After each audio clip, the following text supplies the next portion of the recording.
His presence carries a sense of thorns, subtle, sharp, intending to draw blood.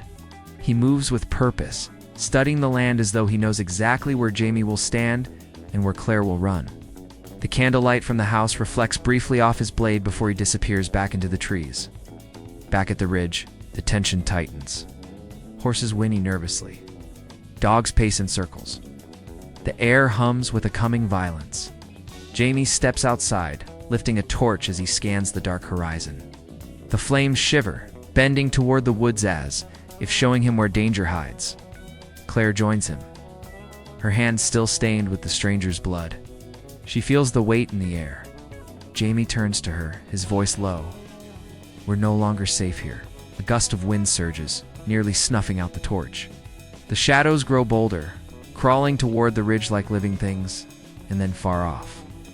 Echoing through the valley comes the first unmistakable sound, a drum. Deep, rhythmic. The beat of war drawing near. Jamie and Claire stand together, their faces lit by the trembling torchlight. They know the truth. The storm has arrived. And this time, it is aimed straight at their hearts. The night deepens, but instead of fading into silence, it grows stranger. The air around the ridge begins to feel charged, as though something unseen is stirring beneath the surface of reality. Claire steps outside after tending to the wounded man, her hands still trembling slightly. The world feels wrong. The wind carries a sound she knows too well, a faint, trembling hum that doesn't belong to this time at all. She closes her eyes. For a moment, the hum grows louder, vibrating through her bones. When she opens them, the world around her seems to flicker just for a heartbeat, as if the past and future brushed against each other and refused to settle. The stones, their call is unmistakable. Claire's breath catches in her throat. She stands frozen, watching the edge of the forest where the humming seems to drift from, like a distant drumbeat of time itself. Her voice, quiet and unsettled, slips out, "Not again. Please, not now." Suddenly, the scene shifts to Roger, who jerks awake inside his cabin. His eyes dart around the dark room, sensing something invisible pressing against the walls. He feels it too, the pull of time, moving out of balance. He reaches for a notebook filled with sketches and notes about the stones, about portals, about the rhythm of time travel. The pages begin to flutter on their own, as if pushed by a wind only he can feel.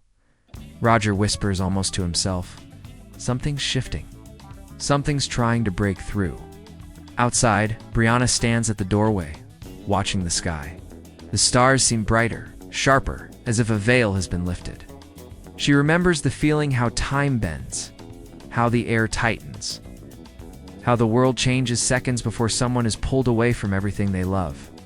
A flicker of fear passes over her face as she whispers, "Mama." Back at the main house, Claire takes a step toward the woods. The humming grows louder, almost melodic, almost inviting. She feels the familiar tug deep inside her chest, the same tug that once ripped her from the 20th century. But this time, she isn't alone. She senses eyes on her. Turning slowly, she sees Jamie watching from the porch. His expression is unreadable, but not unaware. He takes one step closer, his voice soft and steady. "Are they calling ye again, Sassenach?" Claire's throat tightens. She doesn't want to tell him the truth, that the stones feel closer than ever, that something is coming for them, not just enemies of flesh and blood, but the kind of threat no sword can fight. Jamie moves beside her, his presence grounding her as the world seems to tilt around them. The humming fades for a moment. It's like the stones themselves are waiting for her answer. Claire finally speaks, her voice fragile. "Time isn't settled, Jamie. It's awakening." Strange light flickers deep within the forest, soft, pale, shifting like a tear in reality. Jamie sees it. His breath catches. Then just for an instant, the light bends into a shape. A doorway. A warning. A promise. And with that single pulse of energy, the truth becomes clear. Time is no longer a silent witness. It is moving, reaching, reshaping their fate.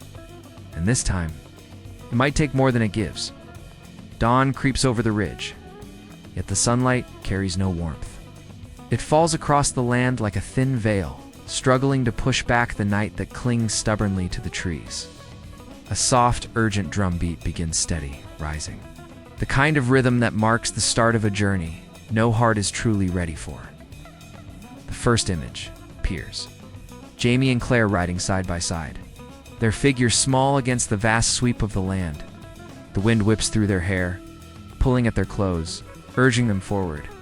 There is no spoken promise between them, only a silent understanding. This path, wherever it leads, will test everything they are. Cut to Claire gripping her medical bag as she rides.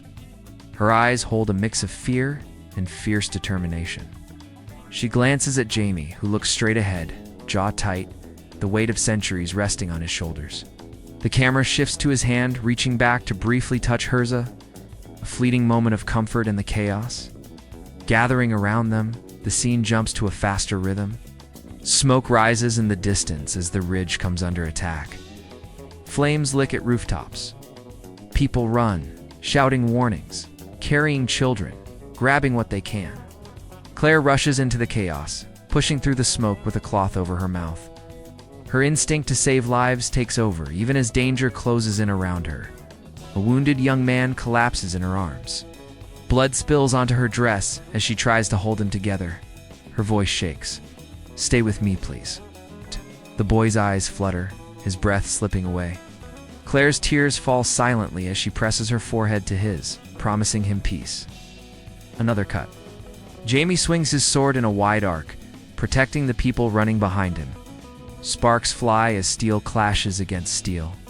The camera captures the raw fury in his movement set, strike fueled by a desperate need to keep Claire, the ridge, and everything he loves alive. His voice echoes in the chaos. Hold the line. Hold fast. But the enemy is unrelenting. They push forward with brutal force. Jamie stumbles but rises again, blood streaking across his cheek. The camera holds on his eyes, burning with resolve, ready to die if he must. Next, Brianna races through the forest, branches slapping at her arms as she follows a faint glowing pulse deep in the woods. She feels it pulling at her, calling her. A shimmering light appears ahead like the stones come alive. She stops, breathless, staring in disbelief. No, not now. Not again. Roger appears behind her, grabbing her arm. His voice is harsh with panic. If that portal opens, someone's going through it. We have to stop this. The light pulses brighter and quicker, as if responding to their fear. Back to Jamie and Claire. The chaos slows for a heartbeat. Jamie grabs Claire's hand tightly, pulling her close amidst the smoke and flames. She looks up at him, her face streaked with ash. He whispers, breath trembling, "You're my heart, Claire, always." Claire closes her eyes as tears trace lines through the dirt on her cheeks. She leans into him, letting the moment anchor her before the world tears them apart again. A final montage flashes quickly. Jamie riding into a storm. Claire screaming for someone lost in the smoke. Bree reaching toward the glowing stones. Roger pulling her back. The ridge burning. Two hands Jamie's and Claire's clutching desperately. Refusing to let go, the drumbeat intensifies. Echoing like the heartbeat of destiny. A voice soft, broken, but unwavering whispers over the fading images. The love that defied time now faces its darkest hour. The sky turns a violent gray as the storm reaches its height. Rain lashes the land in wild sheets, soaking the earth and drowning out every sound except the clash of steel. The scene opens on Jamie, locked in a fierce struggle against a shadowed enemy. Their swords meet again and again, sparks exploding with each furious strike. Jamie's breath is ragged, his face streaked with blood and rain, but he refuses to yield. Every swing is powered by one truth. Claire needs him alive. A sudden gunshot tears through the storm. Echoing across the ridge like a scream from the heavens, Claire's voice pierces the chaos, raw and terrified. "Jamie." The camera cuts to her running through the smoke, her dress torn, her hands shaking as she tries to reach him. Each step feels like she's fighting against time itself. Her eyes lock onto Jamie just as his opponent lunges. Jamie stumbles backward, the world slowing to a painful crawl. For a breathless moment, fear consumes Claire's face. She reaches out helplessly, her cry swallowed by the storm. But Jamie rises again, staggering forward, refusing death as fiercely as he has refused fate. He swings his sword one final time, driving his enemy back into the shadows. Lightning cracks overhead, lighting the world in a blinding flash. For a split second, the storm reveals something impossible, something that should not exist. A strange shimmer splits the air behind Jamie, bending like a doorway made of light. The hum begins again, louder, sharper, calling to Claire with a force she cannot ignore. Roger and Brianna appear at the edge of the battlefield, shouting for Claire to stay back. Roger's voice cuts through the wind. "It's opening!" Claire, don't go near it, but the doorway pulses stronger, reacting to her presence. The storm around them thickens, roaring like a living creature. Jamie sees the glow behind him and turns, his face pale with confusion. What is that? Claire steps closer, shaking her head as tears form. She never wanted Jamie to face this truth, the truth of what she is, of where she came from, of the forces. The screen fades into darkness. A single echo of Claire's trembling voice breaks through. Time never gives back what it takes. A flash of lightning reveals Jamie's silhouette, standing alone on a storm-soaked ridge. The wind howls. The sound of distant drums begins to rise, war drums. Suddenly a faint glow hums, like the stones themselves, pulling the viewer deeper. This is the beginning of the final journey, and nothing will ever be the same again. Darkness fills the screen as the soft rumble of thunder rolls across the background. The air feels heavy, as if holding a secret the world isn't ready to hear. Then, Claire's voice floats in quiet, broken, and almost swallowed by the storm. Time is never on our side. Her words echo, creating a chill that sits deep in the viewer's chest. A flash of lightning cuts through the clouds and reveals Jamie Fraser standing alone at the top of a ridge. His hair blows in fierce winds, his coat soaked from the rain, yet he stands tall like a man preparing to face something unavoidable. His face is shadowed, but the tension in his stance shows the weight he carries. Slowly, the camera drifts across the Scottish Highlands. But something about them feels different, darker, older, as if time itself is trembling. The sound of a heartbeat begins to pulse under the thunder. Not fast, but heavy, determined. Every beat feels like a countdown. Whispers rise, snippets of memories. Moments Jamie and Claire shared through decades, battles, and heartbreaks. Claire's laugh, Jamie's promise, their cries during war. As these fragments echo, a faint golden glow appears, flickering like fireflies in the dead of night. It hums softly, the familiar sound of the stones calling, pulling, warning. Suddenly, Jamie steps forward into the storm. The camera tightens on his profile. Though drenched, there is fire in his eyes. A voiceover cuts through the rain, strong and steady. Their final journey begins. The glow grows brighter, as if answering him, as if time itself has awakened.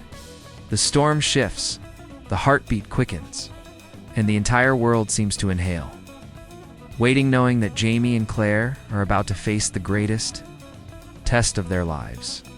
The screen fades to black for a brief moment, leaving only the sound of the humming stones. It feels like the calm before a war, the pause before destiny changes. The silence is heavy, too heavy. Then another flash of light, a burst of fire. The echo of distant battle cries. This is not just another chapter. This is the beginning of the end.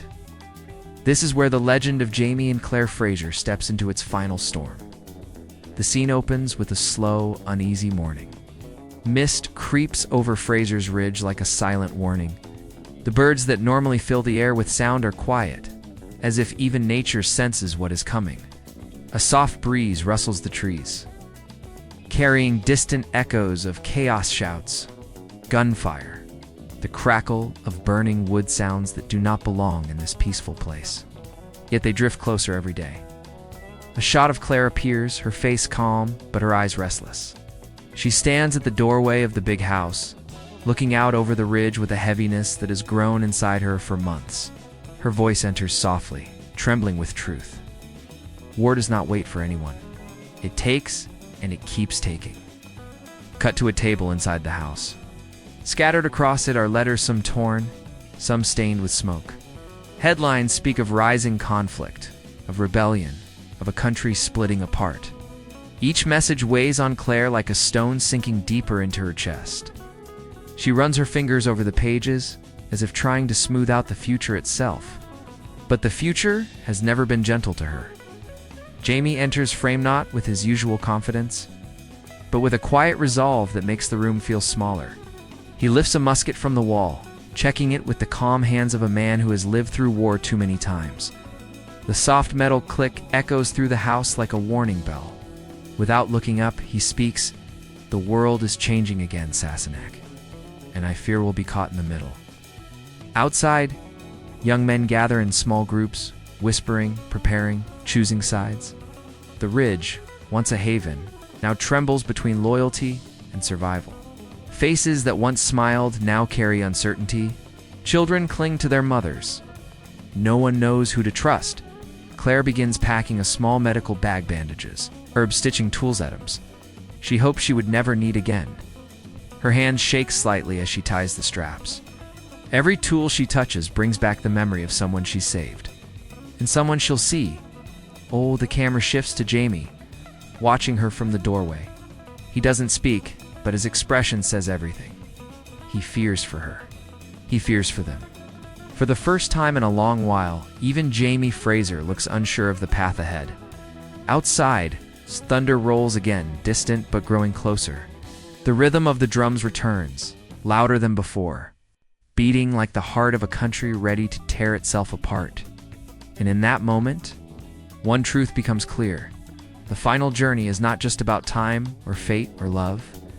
It is about survival. And survival has never demanded more from Jamie and Claire than it does now. A soft, trembling violin begins to play as the scene opens inside the dimly lit surgery room. Candles flicker against the wooden walls, casting long shadows that sway like memories unwilling to stay still. Claire stands over her desk, her fingers tracing the edge of an old, worn medical journal. The pages are filled with notes from a life lived across 2 centuries, laughter scribbled in the margins, bloodstains from battles fought long ago, and the weight of choices that shape destinies. Her voice breaks the silence. Love has carried us through everything, but even love fears what waits ahead. She closes the journal slowly, her hands lingering on the cover before she turns toward the doorway. Jamie stands there quiet, watching her as if memorizing every detail of her face. His eyes, deep with worry, soften when she meets his gaze. He steps forward, and the world seems to pause. Jamie reaches up and touches the small scar beneath her ear, the one he once kissed before riding into danger. His fingers are gentle, but his breath is unsteady. In that touch, there are years of battles, losses, reunions, and impossible miracles. No words need to be spoken for the truth to rise between them. They have survived what no other 2 souls ever have. Yet this moment feels heavier than all that came before. Claire's hand rises to meet his, her voice barely above a whisper. Whatever happens, we face it together.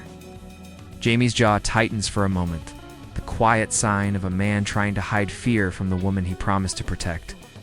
He presses her hand to his chest, over his heartbeat, steady and strong, anchoring her in the storm closing in around them. Cut to Brianna and Roger standing outside the house, their faces shadowed by worry. Bree looks toward her parents, realizing that their battles are no longer just about survival, but about time itself. A force she understands more deeply than most. Roger rests a hand on her shoulder, knowing the fear she carries, knowing how fragile destiny can be. Back inside, Jamie steps closer, their foreheads touching gently. The candlelight dances across their faces, revealing the truth they both carry. Love has been their weapon, their comfort, their curse, and their salvation. The music receives a soft swell of emotional strings as the moment holds them still, wrapped in a silence that speaks louder than any vow. Then in a trembling breath, Claire says the words that cut deeper than war. "I'm afraid of losing you again." Jamie closes his eyes, the ache visible in every line of his face. When he speaks, it is barely audible, but filled with promise. "You won't." Not in this life, or any other. The screen fades slowly, leaving only the echo of their hearts beating in unison. Two souls bracing for a storm that threatens everything they have ever fought. Fortnight settles over the ridge, but it brings no peace. The darkness feels thicker than usual, as if the world itself is holding its breath. A sharp wind sweeps through the trees, bending branches and rattling windows. The calm that once protected this place is gone, replaced by a creeping dread that slithers through every shadow. A sudden crack of a branch breaks the silence. The camera cuts to the forest's edge, where torches flicker in the distance. Their orange glow bounces between the trees like restless spirits. Marching feet follow steady, cold, unforgiving. Redcoat soldiers move through the night with practiced precision, their silhouettes distorted by the firelight.